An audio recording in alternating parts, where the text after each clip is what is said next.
حتی اذا جاء احدکم الموت قال رب ارجعون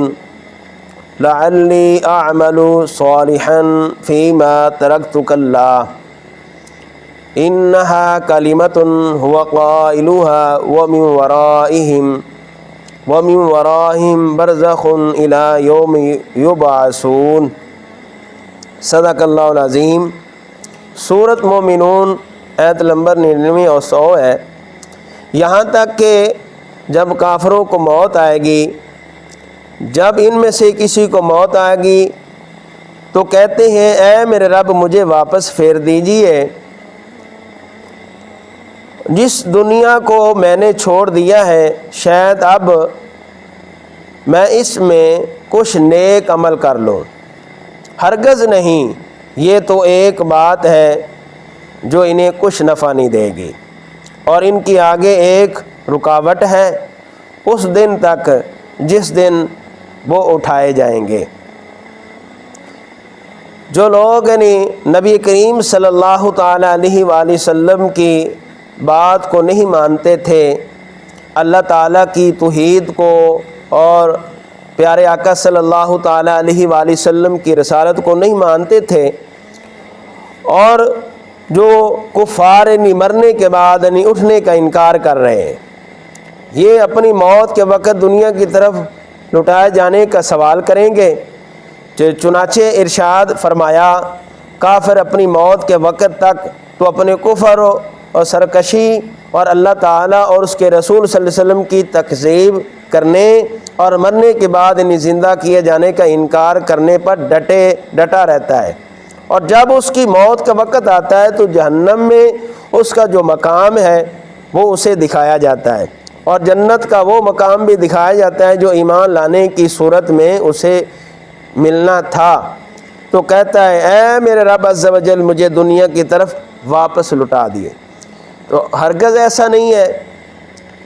تو کافر کی جو دوستیاں ہیں انہیں کچھ کام نہیں آئیں گی، نہ کافر کی اولاد اسے کام آئے گی،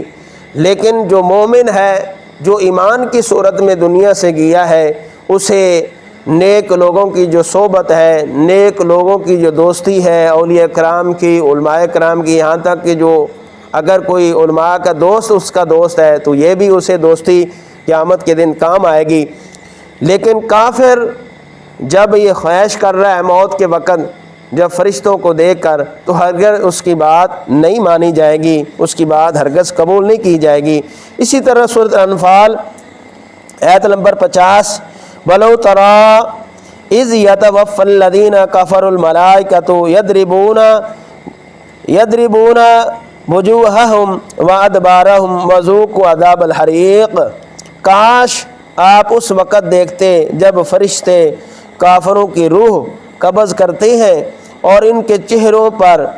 اور ضرب لگاتے ہیں اور کہتے ہیں تم جلنے کا عذاب چکھو،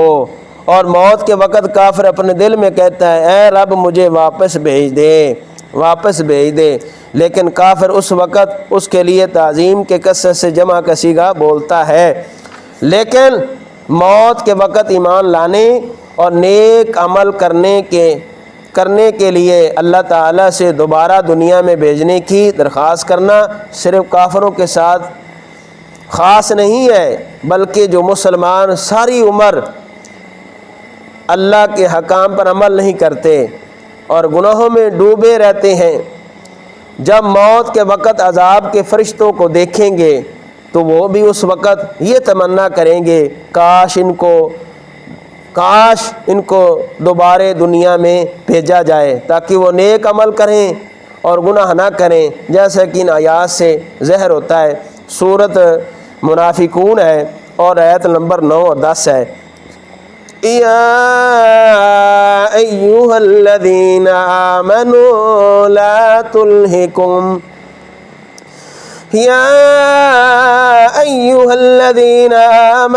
لا تلہکم اموالکم ولا اولادکم عن ذکر اللہ ومن يفعل ذلك فأولئك هم الخاسرون۔ وَأَنفِقُوا مِمَّا رَزَقْنَاكُم مِّن قَبْلِ أَن يَأْتِيَ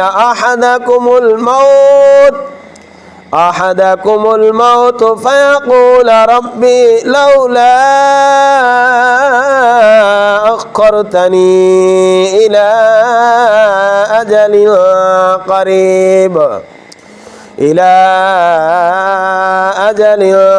قَرِيبٍ فَأَصَدَّقَ وَأَكُن مِّنَ الصَّالِحِينَ۔ اے ایمان والو، تمہارے اموال اور تمہاری اولادیں تمہیں اللہ کی یاد سے غافل نہ کر دیں۔ اے ایمان والو، تمہارے اموال اور تمہاری اولادیں تمہیں اللہ کے ذکر سے، اللہ کی یاد سے غافل نہ کر دیں۔ جس نے ایسا کیا وَمَن يَفْعَلْ ذَلِكَ فَأُولَٰئِكَ هُمُ الْخَاسِرُونَ، وہی نقصان اٹھانے والے ہیں۔ اور جو کچھ ہم نے تم کو دیا ہے اس میں سے خرچ کرو، اس سے پہلے کہ تم میں سے کسی کو موت آ جائے، پھر وہ یہ کہے کہ اے میرے رب، تو مجھے تھوڑی دیر کی مہلت کیوں نہیں دیتا تاکہ میں صدقہ کروں اور نیک لوگوں میں سے ہو جاؤں۔ اس سے معلوم ہوا کہ زکوٰۃ ادا کرنے میں،